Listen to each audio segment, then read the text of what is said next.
বাবা একটা কুরকুরে নিয়ে নি। সারাদিন শুধু কুরকুরে খেতে থাকিস আর পাবি না।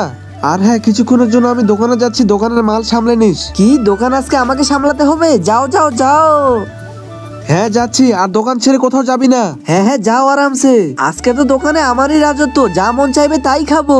বাবু থালা বাসন ধোয়ার একটা সাবান দিয়ে দাও। সাবান লাগবে? এই নিন। এখন কিছুক্ষণ গেম খেলে নেই। ভাইয়া একটা চকলেট দিয়ে দাও। হ্যাঁ দিচ্ছি, এই নিন। আরে দোকানে থাকতে থাকতে তো বিরক্ত লাগছে। ওই ইমরান আয়, পিছনের কলোনিতে একটা মেলা লেগেছে, চল দেখতে যাব। আরে যেতে পারছি না ভাই, বাবা বলেছে দোকান সামলাতে হবে।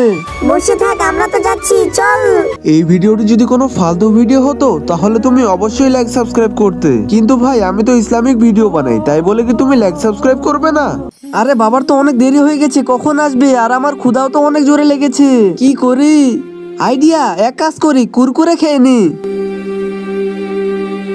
অপদার্থ, তোকে মানা করছিলাম না কুরকুরে খাবি না? আরে বাবা প্যাকেটটা শুধু আমি ছিঁড়লাম। চুপচাপ বাড়ি যা, আর আজকের পর থেকে তোকে দোকানে যেন না দেখি। ঠিক আছে যাচ্ছি।